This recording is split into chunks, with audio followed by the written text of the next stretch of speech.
Hola, buenos días, ¿cómo andás, Vero? Hola, ¿cómo andás, Emilce? Muy Gracias por bien. invitarme. No, gracias a vos por sumarte. Quiero compartir con la gente que vaya a escuchar esta conversación que vamos, para mí, no solamente un honor, placentera, sino que creo que mm, tiene nuestro mismo propósito, que es llegarle a las personas que necesitan. A veces escuchar algo positivo, algo productivo, algo, esa palabra que necesitamos en algún momento. Así que bueno, desde nuestro corazón sé que vamos a poner esta instancia para que así sea. Y hoy he querido traer un tema y por eso le invité a Vero, persona que conozco hace muchos años, que tuve realmente para mí el placer de conocer, que en realidad hubo otra persona que nos unió, al cual eh, creo que para ambas, obviamente, un amor profundo, porque la verdad que yo, el haber acompañado a tu hijo, que fue en el momento en que lo conocí, yo siendo acompañante terapéutica de él, eh, para mí era el gran maestro, como se lo escribía él en algún momento. Sé que vos también guardaste esas palabras, así que no solamente maestro, ¿no? Sino que fue el que me llevó por tantos caminos de aprendizaje. Y por eso para mí, hablar de discapacidad fue un camino de aprendizaje. Primero porque obviamente lo viví yo soy mamá con una hija con discapacidad, pero también me dediqué como acompañante terapéutico a ver a otras personas y esas personas también me trajeron un montón de aprendizaje a mí de su vida y en esto no quedaron fuera los padres, ¿sí? Los padres de esas personas con las cuales eh, me enseñaron tanto porque y es eso un poco lo que hoy, capaz que seguramente el tiempo es corto para a lo mejor todo lo que podríamos conversar, Vero, también con toda tu vida, porque digo, ahí los padres me traían algo también mirando a futuro, y ahí también es ver la línea del tiempo de los papás, ¿no? Con hijos con discapacidad, que no, algo que aprendemos no es que es algo que vos te vas a dormir y viste, y al otro día ya está, puede cambiar, puede estar solucionado en la mayoría de los casos. Obviamente puede haber otros casos que sí, puede haber una discapacidad que por un tiempo limitado, pero en general son cosas que una vez que se declaran tienen su tiempo, ¿no? Y no tiene, obviamente, un punto final. Así que bueno, quiero que te presentes, que nos cuentes quién sos, y lo más maravilloso que ahora te vemos en las redes compartiendo todos tus aprendizajes y eso me encanta. Así que quiero que después también digas dónde te vemos en TikTok, en Instagram, en Facebook. Así que, pero, ¿quién sos, Vero? Bueno, bienvenidos a todos los que estén escuchando esta hermosa conversación de Milce y Verónica. Y bueno, principalmente, ¿quién soy? Soy una mujer en busca de la libertad mía y todos los que estén próximos a mí.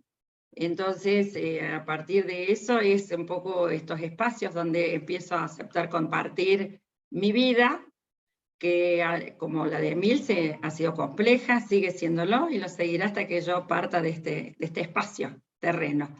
Soy una madre de 5 personas hermosas que oscilan entre 35 y 25 años, es decir, 5 adultos, de los cuales los 2 varones de los extremos, Francisco, el Peto, el que nos unió con Emilce, tiene 35, María de los Ángeles, que me dio ya 2 nietos, tiene 33, Carolina, que es amante de la naturaleza y la vida, el aire libre y los perros, me da estos perrinietos, como digo yo. Después está Lucía, que tiene 27 años, bueno, Caro tiene 31, Lucía tiene 27, me dio otro nieto. Y después viene Gastón, que es un trabajador, un buscador cósmico, que, bueno, trajo su novia a casa y, bueno, es un novio que se pinta también para ir haciendo su vida con su pareja. Es decir, mi vida está llena de riqueza, esta familia la constituimos con un marido hermoso que el COVID se lo llevó el 26 de junio del 2021, una ausencia que dolió y me partió por la mitad, porque, bueno, como bien sabe Emilce, éramos un equipazo.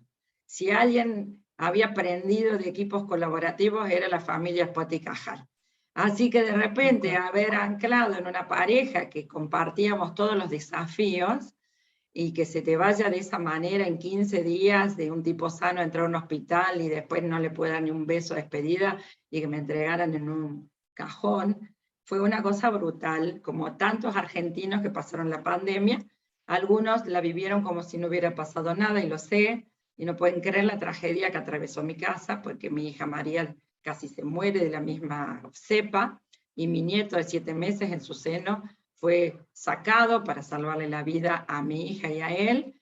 Gracias a Dios lo lograron, obviamente con varias secuelas que al día de hoy están arrastrando en temas más de salud orgánica que de la otra salud, gracias a Dios va por otro lado, pero sí son hijos que han sido atravesados por terribles pruebas. Bueno, mi hijo más grande tiene parálisis cerebral y autismo, ¿no? Vale decir que por eso Milce ha sido su acompañante terapéutico. Al día de hoy sostiene esta prestación 6 horas por día todos los días, porque a medida que pasan los años la demanda crece. Y luego Gastón, el más chico, tiene síndrome de Down. Él ha recorrido otros espacios de aprendizaje y de rehabilitación distintos al de mi hijo mayor, pero sin duda se vio beneficiado porque la mamá, ya cuando nace Gastón, ya tenía 10 años, Francisco, alias el Peto, y mi experiencia era una madre de 10 años en lucha, en búsqueda, y gracias a Dios en esos momentos se me arrimaron organizaciones muy valiosas, que me dieron muchas herramientas para poder abordar las dificultades de mi hijo que estaban relacionadas, aparte de la discapacidad cognitiva, con problemas, con la dificultad de la comunicación. Así que recurrir a todos los dispositivos que existían en el planeta y los por existir, para poder entender qué me estaban diciendo mis hijos. Francisco, el más grande, con su autismo y su parálisis cerebral por asfixias periposnatales, una mala praxis en su nacimiento, le costó su vida, digamos, y la nuestra, la vida. Francisco tiene un idioma coactivo, o sea, él nunca emitió una palabra inteligible, sí sonidos guturales, y no te mira a los ojos, te mira por el rabillo del ojo. Uno tuvo que aprender un nuevo idioma, y lo aprendí, como dice bien Emilce, es un maestro. Sí. Ah, claro, que nos desafió en todas las costumbres, los espacios de confort, y nos obligó a ir a buscar cosas nuevas que no existían para que él pudiera ser parte y participar de los bienes de la cultura y los espacios sociales y de los aprendizajes, ¿no?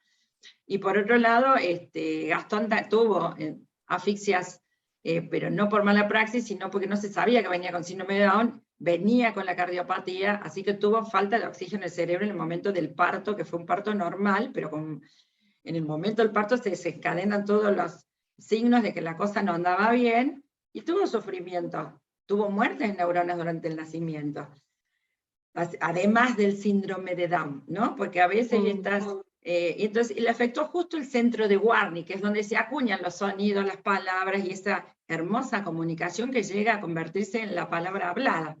Pero después aprendí, ya Francisco me había enseñado que la palabra hablada era una forma, y que había miles, así que con Gastón fue más fácil, pero Gastón hasta los 10 no emitió palabra. Como yo ya tenía entrenamiento emocional de que el más grande nunca habló, creo que lo sufrí menos que otras madres que le hubiera pasado lo mismo. Entonces digo, la experiencia, wow, cómo te prepara la experiencia y el aprendizaje y la educación, ¿no? Entonces, una de las tareas mías a lo largo de mi vida fue la formación de otros padres, la educación de otros padres a través de distintas organizaciones que me fueron tomando para generar esas propuestas, ¿no? Y me hice experta educadora de familias. He estudiado muchas carreras, algunas las terminé, otras no. Por ejemplo, abogacía no la terminé, pero me dio todo el idioma jurídico, entonces mucha gente piensa que soy abogada. En realidad estudié algunas materias y pude entender el cuerpo, el espíritu de la ley, porque yo sabía que para resolver los temas mi hijo necesitaba saber de leyes, entenderlas, para poder después ejercer mi derecho, si no era inviable. No solo el derecho, la obligación que me implicaba ser madre de personas así, que las hay, no todos son derechos, a un derecho siempre le acompaña una obligación. Y bueno, por otro lado, estudié gestión de las organizaciones sin fines de lucro, porque justamente las organizaciones que acompañan la vida de estas personas más complejas están relacionadas con organizaciones del sector civil.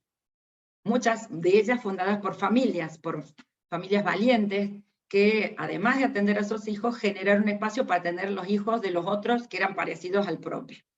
Es decir, cada familia tiene una potencia extraordinaria para generar el cambio social que necesitamos.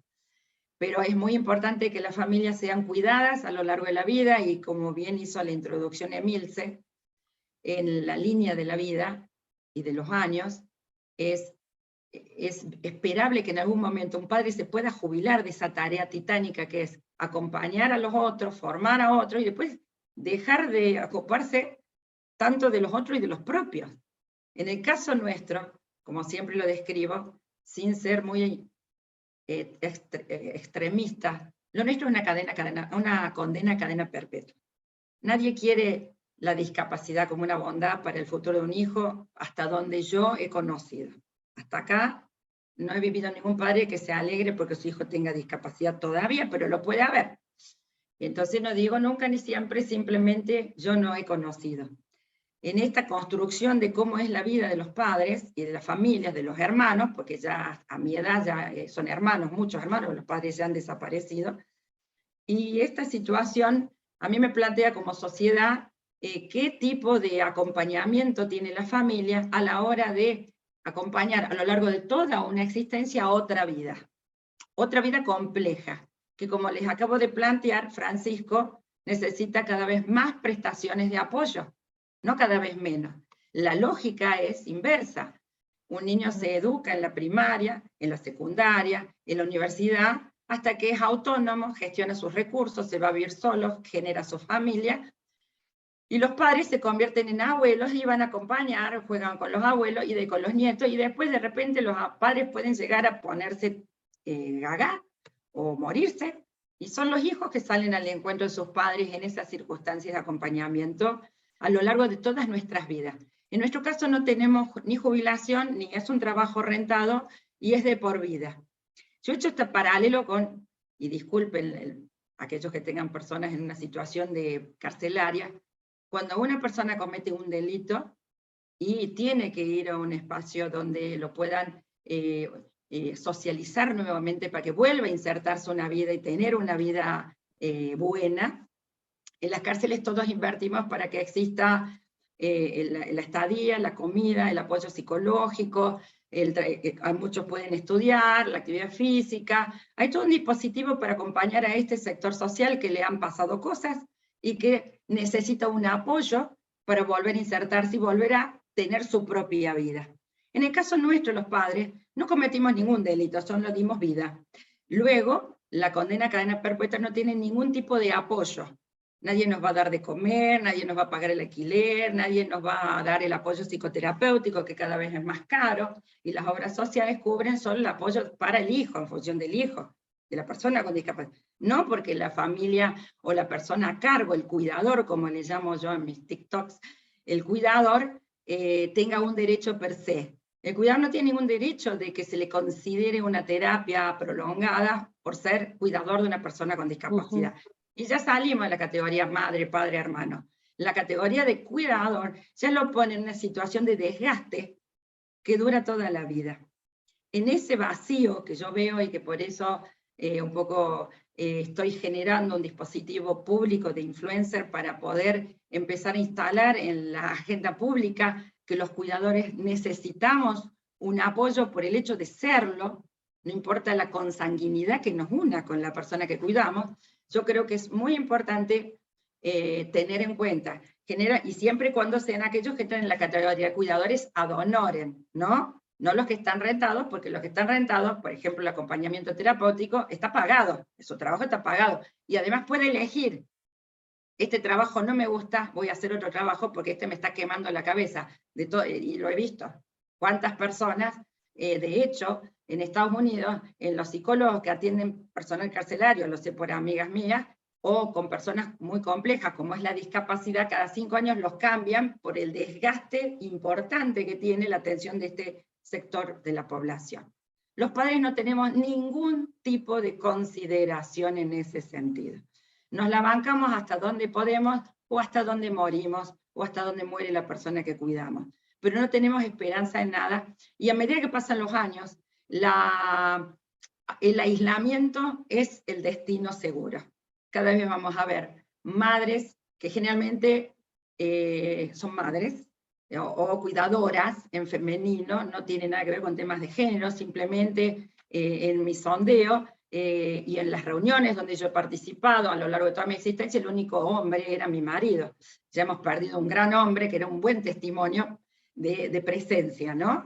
De presencia en felicidad, porque mi marido no estaba viviendo trágicamente, éramos muy felices, éramos, porque éramos dos en el cuerpo, ahora él está en alma, con nuestra familia, estábamos muy orgullosos, le disfrutábamos, y nuestra batalla estaba relacionada, bueno, con las ida y vuelta, con las escuelas, los centros de salud, pagar las cosas, pero estábamos bien. En esta situación de a lo largo de toda la vida cuidar a estas personas con discapacidad, hemos quedado como huérfanos. El tema de la salud de las mujeres no está atendido.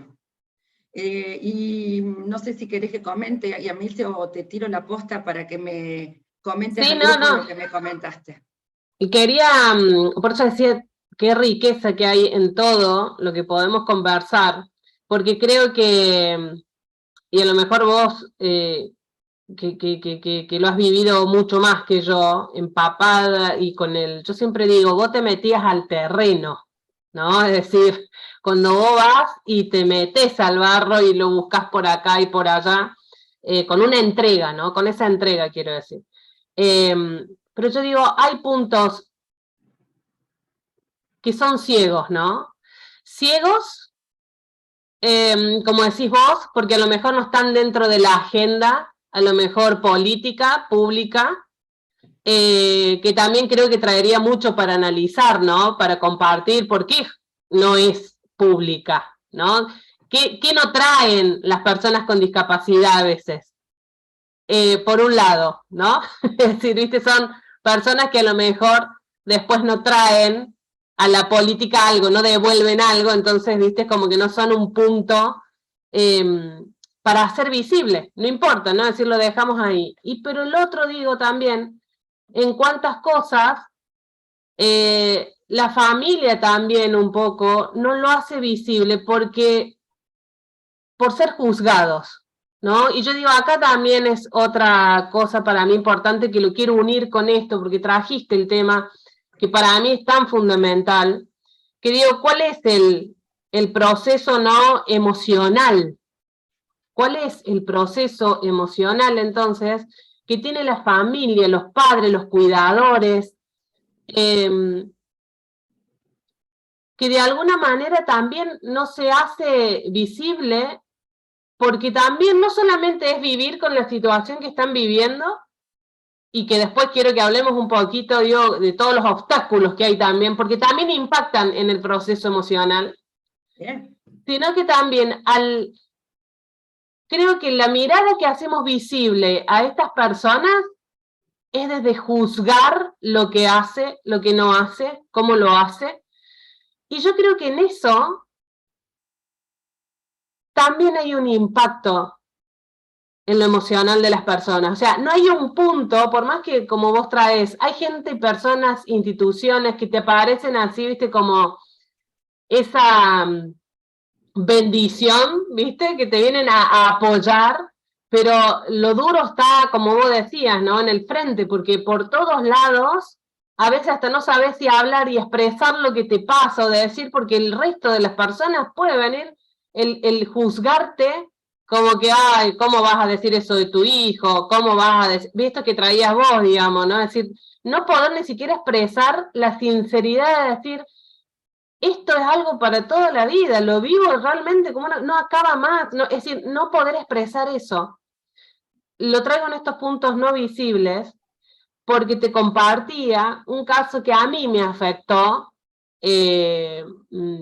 interiormente, porque el ejemplo de Marina Singorelli en Mendoza, más allá que obviamente yo lo tomo desde una publicación, ¿no? Es decir, no sé internamente cuál es la historia, cómo es en profundidad, por qué pasó o no pasó, es decir, no lo sabemos. Pero quiero traer, sí, la historia de ella y en qué me iba emocionando, en que todo lo que se venía plasmando, ¿no? De la lucha de ella con toda la parte que sabemos, obras sociales, todo esto legal que tuviste vos que aprender, y porque claramente si no lo aprendes vos, pasa, vuelvo a decir, en esa parte no visible, ¿no? Que no importa,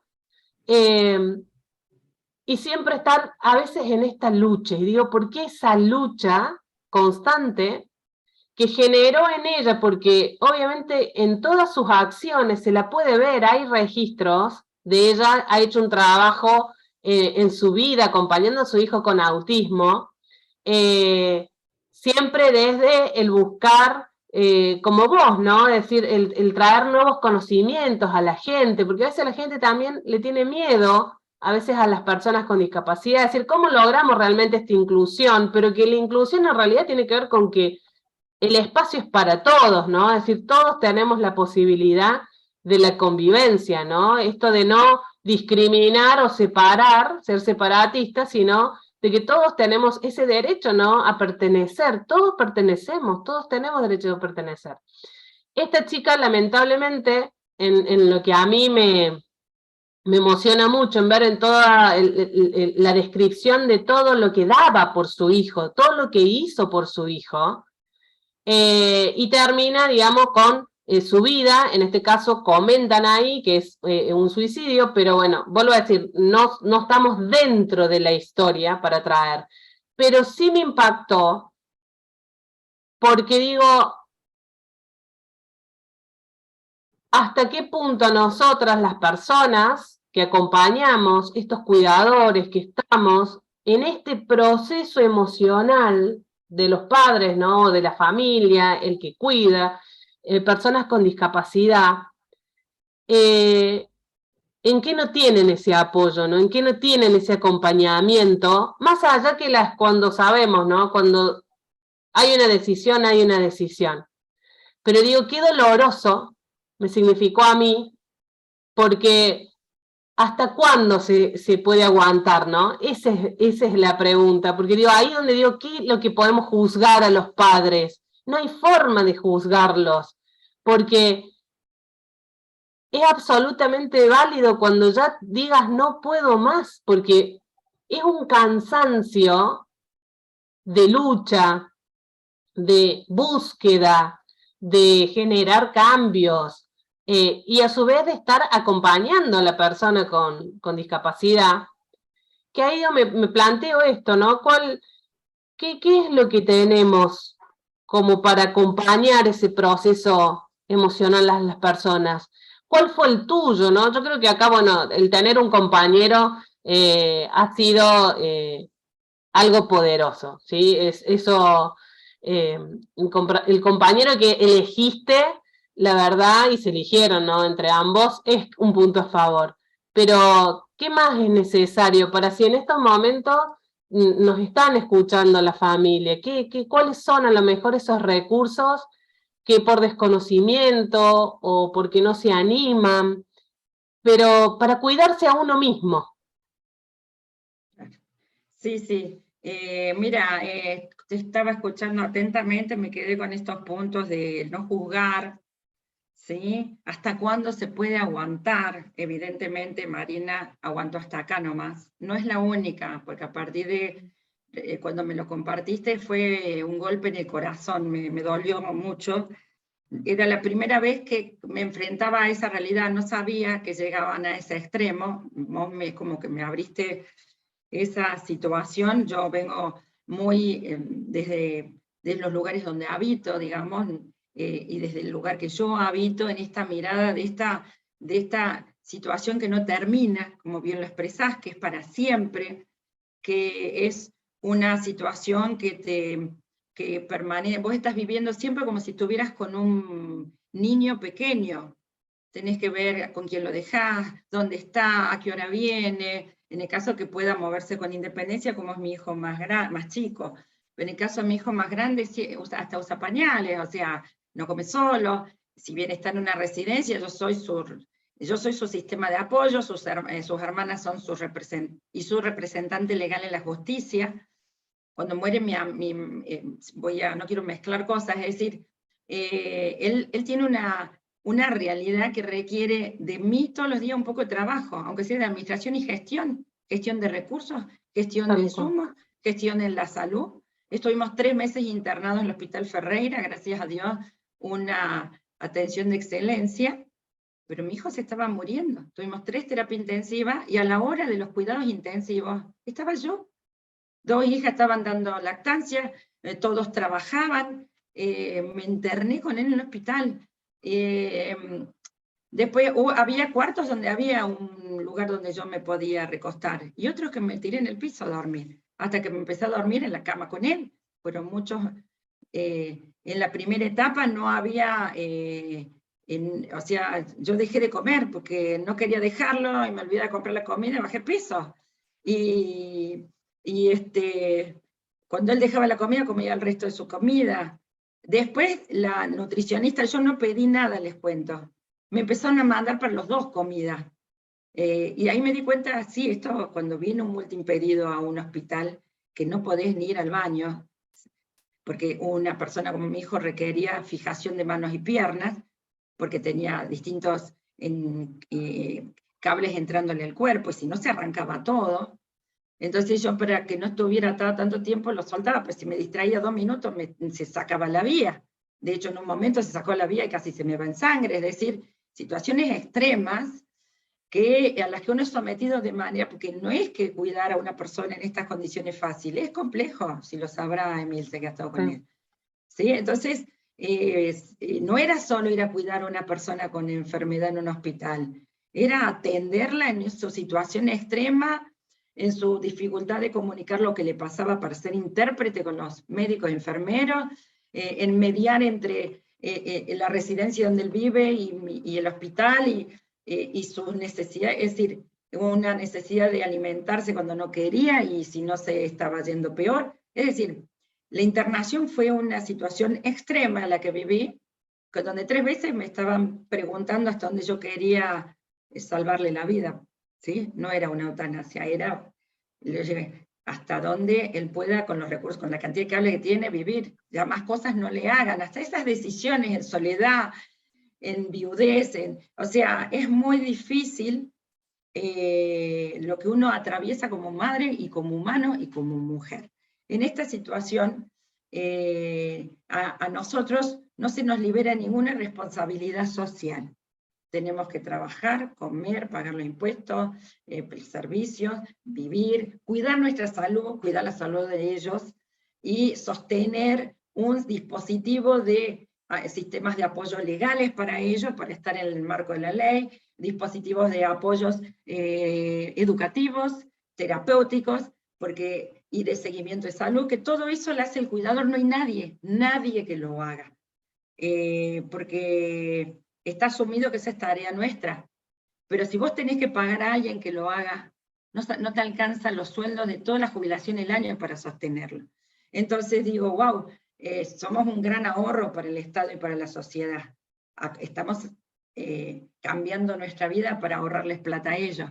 Pero hay mucho dinero, y esto organizado de una manera inteligente puede dar una buena vida a ambos y no una mala vida a ambos, porque cuando el cuidador se descuida, a quien cuida queda en riesgo.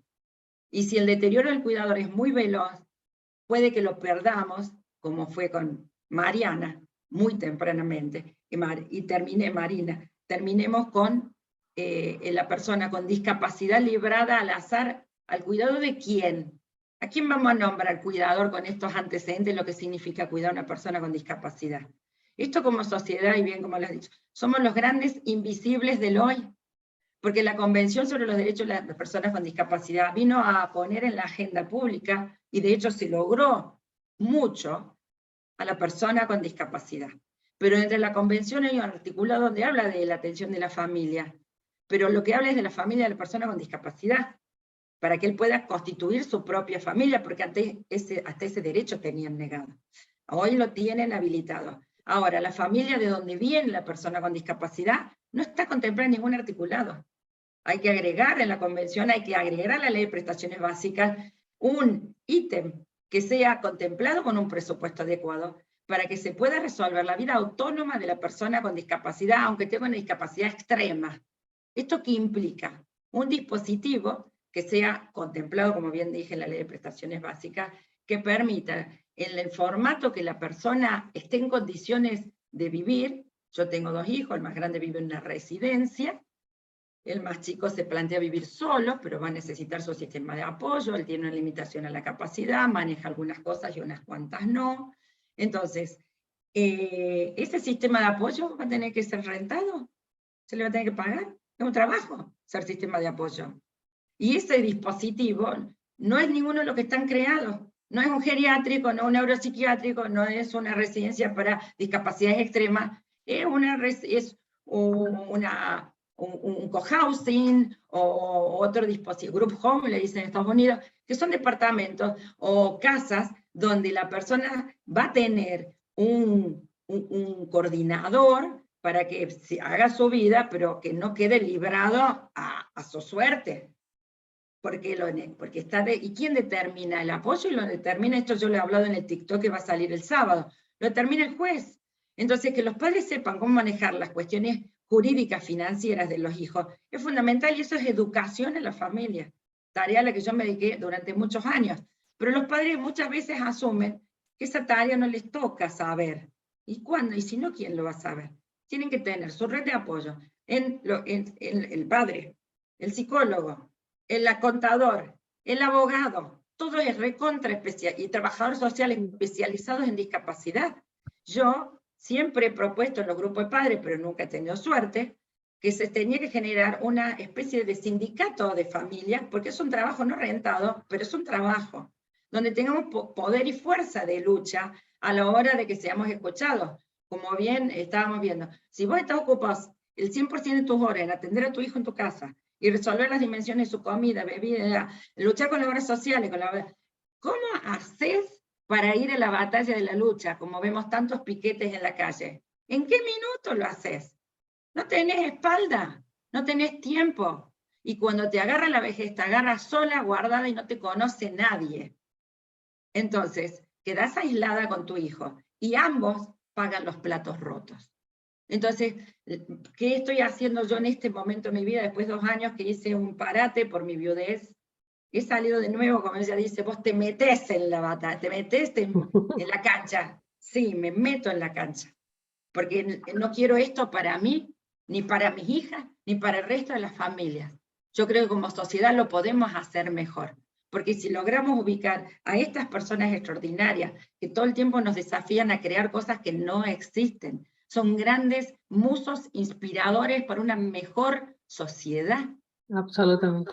Entonces hay que aprovechar este capital humano que le tocó transitar en un cuerpo lleno de complicaciones, en una vida donde la discriminación puede llegar a su puerta con toda facilidad y se la tiene que bancar porque es distinto, pero aún así, como están los detractores, están los benefactores y están los que luchamos para poder pensar que esta sociedad tiene muchas tareas por delante para que hagamos una mejor participación de todos en el bien común.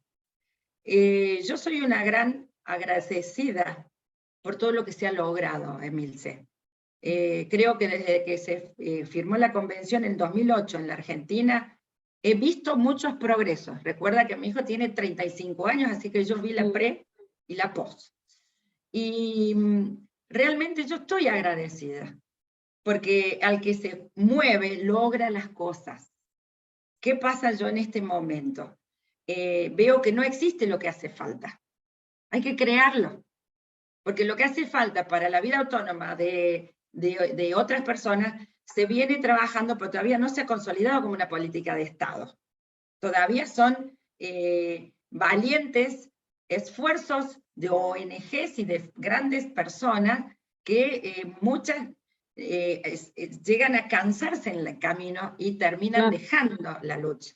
Entonces, acá yo no estoy haciendo mención de ningún espacio en especial, ni nombres, ni marcas, para no confundir la charla, Emilce, porque tengo gente para nombrar organizaciones muchas, pero bueno, en este momento, si querés, en otra charla hablamos quiénes están haciendo qué y en qué nivel de avance están, porque la gente va a querer saber eso. Lo podemos hacer justamente como para aportarle esos recursos, ¿no? Esos aportes, gente que hace, porque permíteme ver en esto que estás trayendo.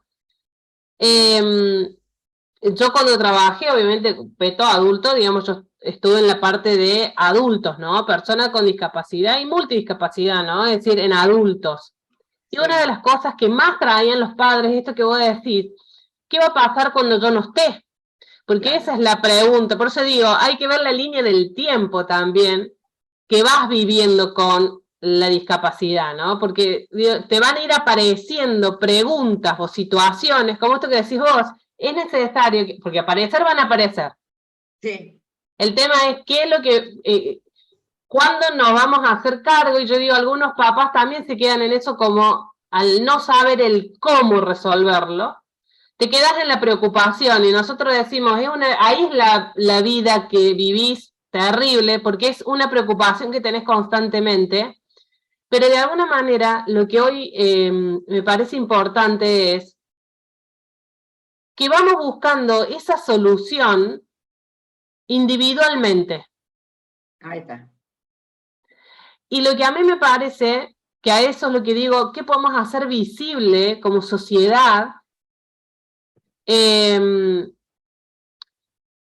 Porque esto necesita una solución en conjunto. ¿Y por qué te digo en conjunto? Porque a lo mejor, si vos individualmente tenés los recursos, y la capacidad, como decís vos, el conocimiento, las personas que te asesoran, si tenés todo un equipo de profesionales y de diferentes personas que saben, vas a armar, ¿no?, tu propio proyecto de cómo vas a resolver tu situación. A lo mejor lo podés resolver, pero en aquellas personas que no tienen a lo mejor, porque ahí también hay que ir, digamos, en cuántas personas tienen esta posibilidad de cubrir todo esto. Y si no tienen, ahí es donde a mí esta preocupación que yo escucho de los padres y lo siento, ahí es cuando digo, la verdad, del ámbito con acceso público, no hay nada. No hay nada. Ni siquiera viste como saben de decir, porque por lo menos decime algo que no va a ser a lo mejor como vos quisieras, porque también en la atención, en el cariño, es decir, también hay lugares en donde hemos conocido que tampoco la atención es la mejor, pero viste que vos decís, bueno, pero si ya no voy a estar yo, bueno, algo es algo. Acá no hay nada, ni bueno ni malo. No tenés ningún lugar en donde vos te puedas, en esta parte que nos toque a todos, porque, y esto, te voy a dar esto último, el pie también para que lo reflexionemos, a veces creemos que la discapacidad golpea nuestra puerta solamente con nuestros hijos. Es decir, nace un niño, tenemos un bebé y con una discapacidad. Como no tocaron mi puerta, no me importa, o no me es visible para mí. Y acá es donde, como sociedad, pienso yo también, empecemos a que nos importe. ¿Por qué? Porque ni siquiera nosotros mismos, lo que hemos tenido la gran bendición de nacer sin ninguna discapacidad, ¿no?, establecida desde la salud, porque yo siempre digo que tenemos otra, el que no ve, aunque tiene ojos, es una discapacidad, pero bueno, eso es aparte. Digo, no estamos ajenos a convertirnos desde una persona con capacidades a una persona con alguna discapacidad. No tenemos la vida comprada en que nosotros mismos no podamos vivir eso. O que nuestro hijo que nació con capacidad, que nació normal, entre comillas, porque ya obviamente que ya para nosotros no existe esa normalidad, pero hablando desde la salud, digamos, ¿no? Con todas sus capacidades, mañana no pase algo. Y seas vos el que te convertí en una persona con discapacidad. Entonces, ahí lo que me parece a mí, digo, qué importante son estos espacios para que podamos reconocer, y en eso te reconozco a vos, digo, y sabes que te admiro, porque digo, es necesario que reconozcamos a estas personas, a estas Marinas, a estas Veros, es decir, y he conocido muchas de estas personas. Necesitamos que las sigamos acompañando, sigamos dándole nosotros la luz que nadie las ilumina en su hacer, en su dar, porque no solamente están transformando el mundo para sus hijos, con todo lo que hacen, nos van transformando el mundo para todos. Ese creo que es, para mí, mi gran dolor de estas personas, a veces cuando seguimos este hilo, ¿no? ¿En qué te vas a hacer famoso? ¿En qué vas? Y ¿sabes qué quiero iluminar yo? A ustedes, ¿no? A estas personas, a estos papás que día a día es levantarse para diseñar cómo crear, cómo hacer, cómo lograr, cómo buscarle el mundo de posibilidades, aun cuando el contexto, ¿no? En esta complejidad que vos decís, ¿sabes qué? A veces van contra la corriente. No solamente no los favorecen, sino que se les llena de obstáculos, se los llena de juicios negativos, ¿no? Se los llena de impedimentos. Digo, ahí me parece lo importante también en lo que tenemos, ¿no? Como para acompañar a estas personas, ¿no? Lo emocional es fundamental. Sí, yo un poquito poniendo también el foco en los sís, en los que sí hay. Vos sabés que yo soy de ir al frente. En este mundo de posibilidades, cuando hablas ahí del mundo, ellos lo tienen que descubrir a su propio mundo. Nuestra artesanía como padres es permitir que ellos puedan tomar decisiones y elegir y hacerse cargo de su elección. Nunca voy a olvidar en sus primeros entrenamientos de Francisco, cuando le ponían para que elija un tipo de comida que quería comer. Y después cuando lo elegía y no le gustaba, bueno, chao, esa era la que vos elegiste. ¿No te gustó el gusto? Bueno, aprendí a interpretar qué es lo que tenés al frente. Si no, chao. Una elección tiene una consecuencia. Estos aprendizajes cuando hay una discapacidad tan importante, y eso en todos los niveles. Con Gastón ha sido otro recorrido y él toma decisiones y la vida que está teniendo es exactamente la vida que él elige tener. No es la que a mí me gustaría, no es la que me queda cómoda, es la que él decide tener. Y como madre he podido acompañarla junto con sus hermanas, que son divinas, y bueno, y el tipo sabe que puede elegir, que puede ser dueño de algo, que puede casarse, que su vida le pertenece. Pero como madre y sistema de apoyo no puedo soltar la rienda porque solo no podría estar, pero muchas de sus habilitaciones tienen que ver con la confianza que uno le tiene y por lo tanto la sociedad la asume. Y en este sentido, para no dejar en este auditorio una mirada de lo que no hay, quiero contarles qué es lo que Gastón es guardavidas. Cuando hizo todo el curso, lo recibieron, fue uno más, si no me hago, el único.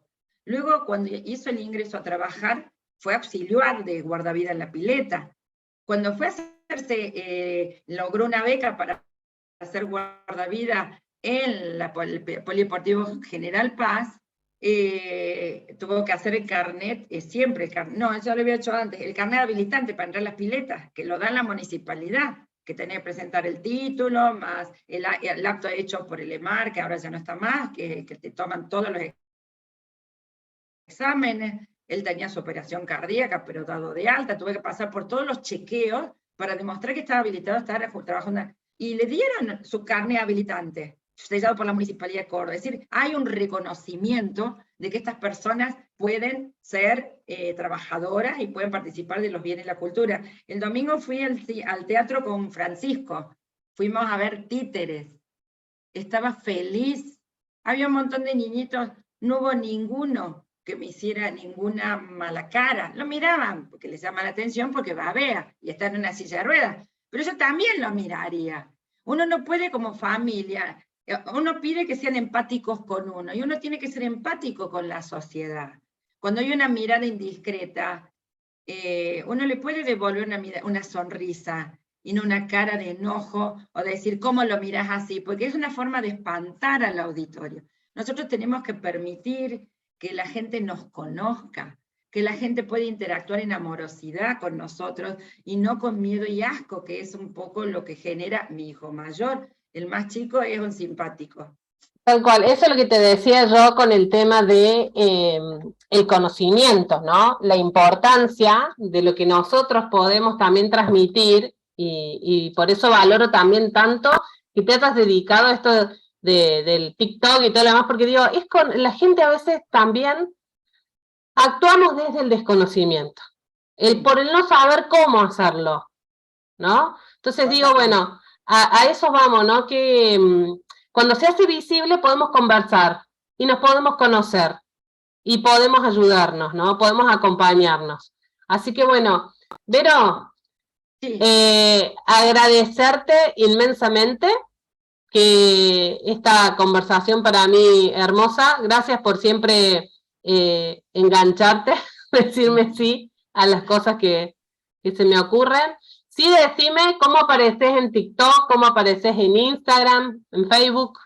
Bueno, te agradezco este espacio, ¿no? Donde yo pueda compartir. Aparezco como Vero Cajal 60, @Vero Cajal 60 en los 3 espacios. Van a ver mi cara, pero con una remera negra, con el pelo un poquitín más largo, y Vero Cajal 60. Esta herramienta que estoy utilizando para compartir de la misma manera que estoy compartiendo con ustedes ahora, tiene que ver con mi apostolado, ¿no? Poder también llevar mensajes de lo que estamos pasando, pero con caminos de salida. No estar lamiéndome la herida, no, o mordiéndome la cola. Estamos rodeados de muchas posibilidades de hacer muchas cosas. Son momentos donde se ha avanzado mucho en discapacidad y lo sabemos, y esto tenemos que agradecerlo, organizaciones, los mismos estados, las mismas obras sociales, más allá de que no llega nunca a ser lo suficiente, hay que reconocer para poder avanzar, porque si no es muy frustrante para aquellos que sí están haciendo, pero que no alcanza, que nunca alcance y nunca reciban una palmadita en la espalda. Entonces me parece importante también una actitud de gratitud, porque cuando uno agradece, vuelve en beneficio, una actitud de optimismo, que las cosas pueden ser mejor, y por encima de todo una actitud de creatividad absoluta, porque lo que estamos buscando no existe, y si no existe, ¿cómo podemos pedirle los presupuestos? Entonces, generemos un dispositivo que realmente sea apetitoso, y vamos para adelante con las soluciones que ya estamos imaginando que sí son posibles, pensando en que el cuidador y el cuidado tienen el mismo derecho de vivir una vida plena. Tal cual. Bueno, Vero, traer este espacio emocional que para mí es tan importante para todos, la idea mía es, obviamente, en lo que me dedico, que es acompañar a las personas en cualquier proceso. Siempre lo que me impacta es lo que estamos viviendo, que tiene que ver con lo emocional, y que necesitamos también atendernos de ese lugar, ¿no? No todo tiene que ser solamente cumplir con lo que la vida nos va demandando en cuanto a responsabilidades y demás, sino que necesitamos ese tiempito para uno mismo y para decir también, yo necesito, ¿no? Necesito en mis emociones, porque después puede llegar a ser muy grande ya todo lo que se ha pasado en este proceso, y como decís vos, si no logro ese movimiento, ¿no? De, bueno, emocionalmente, lograr esas emociones que van, que vengan otras, que venga el optimismo, que venga la alegría, que venga, no nos quedemos solamente en un espacio de lucha, porque sabemos que eso te termina, obviamente, un estrés, un desgaste. Así que bueno, acá estamos en cualquiera de los dos casos para lo que sea necesario, que nos puedan escribir en lo que necesiten. Así que te mando un abrazo enorme, te quiero mucho y gracias, gracias, gracias. Nos vemos. Gracias a vos. Nos vemos. Prontito. Chau, chau. Chao, chao.